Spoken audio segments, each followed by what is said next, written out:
седмото издание на Танцфест, кој овој пат се одржуваше под мотото Танцот и ние, а вие, понуди неверојатна можност за уживање. Уметничкиот директор на фестивалот Рисима Рисимкин задоволна од настапите, гостувањата и понудената соработка. Пред камерата на 24 вести, веднаш по затворањето на Танцфест во Битола, го искажа своето огромно задоволство.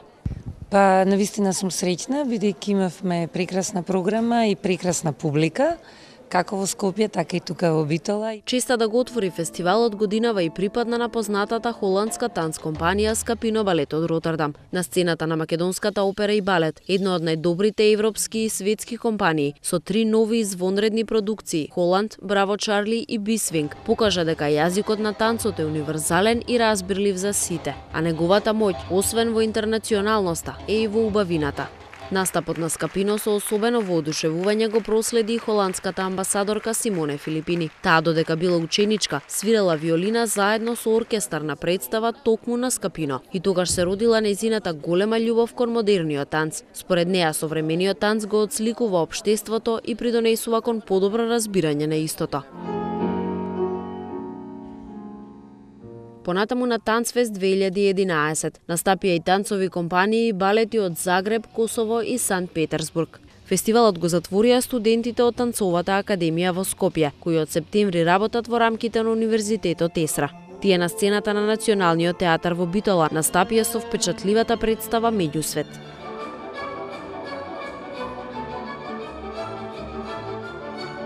Особено впечатливо беше и гостувањето на Државната опера и балет од Истанбул, која на сцената на МОП се представи со дури 60 танчери кои го донесоа хитовскиот Дон Кихот. Овој малку поинаков и некласичен Дон Кихот беше извонредно естетско доживување во визијата на Дон Кихот на главниот кореограф на националните балети од Турција Мехмет Балкан. Станува збор за една поинаква представа од оригиналната, која во последните 3 години е еден од најголемите хитови во Истанбул.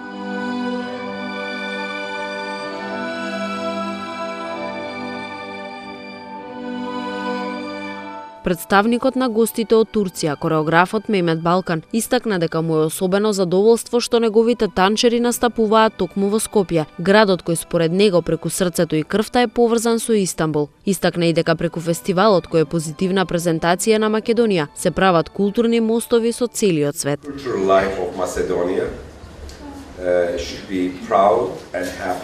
Смета дека јавниот културниот живот во Македонија треба да е среќен и да е горд на тоа што го имаме Танцфест. And because through this dance festival and Rissima Risimkin and her team making cultural bridge with all over the world.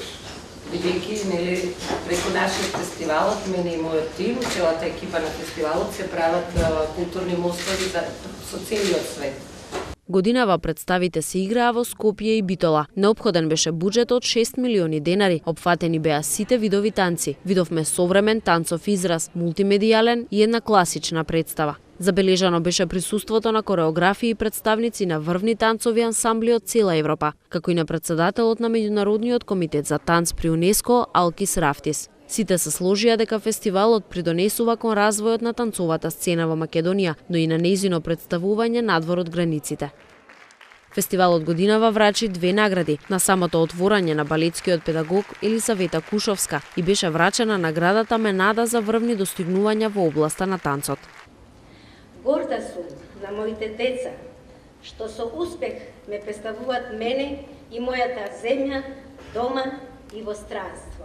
На уметничкиот директор на Холанд Денс Фестивал и Холанд Денс Академи, Самуел Вуерстен, на затворањето на фестивалот му беше врачена специјалната награда за неговата поддршка за отворањето на Танцовата академија во Скопје. Екипата на 24 вести со него поразговара непосредно по затворањето на фестивалот во Битола. Ова беше одличен фестивал. За жал го гледав само крајот. Една представа во Скопје и една овде во Битола. Ова е фестивал кој одлично расте. Трет пат сум овде и драго ми е што гледам се побројна публика. Изведбите се одлични.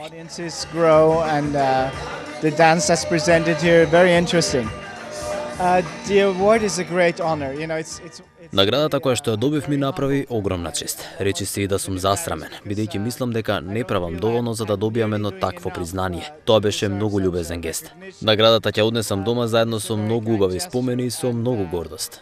It's something I'm going to take home with great memories and great pride. Инаку одржувањето на 7-миот танцфест, како што споменавме, значеше и отворање на танцовата академија во Скопје. Рисима Рисимкин со особено воодушевување истакна и дека академијата веќе добила и покана за соработка со врвната танцова академија Скапино балет од Ротердам. Па да, тоа е едно големо навистина изненадување за нас, бидејќи Ед Вуп, уметничкиот директор и кореограф на Скапино балет од Ротердам, ја гледаше нашата представа и ни понуди соработка во смисла да нашите танчари може да представуваат кај нив, да работиме заедно и сега некаде во мај месец јас ќе одам таму да се направи целиот план за соработка и тоа е навистина извонредно бидејќи Скопје танцовиот театар веќе со првата представа влегува на голема врата во европскиот танцов свет. За следното издание на фестивалот на танцот веќе се прават планови и договори. Ние сме во преговори со повеќе компании со светско реноме. Еве би кажала, можам да кажам дека преговараме и со кралскиот балет од Стокхолм, со балетот од Монте Карло, така да очекуваме се поголеми и поголеми представи и се разбирам компании кои што навистина се меѓу првите во светот. Во меѓувреме, љубителите на танцовата уметност ги потсетуваме на најинтересните моменти од оваа година.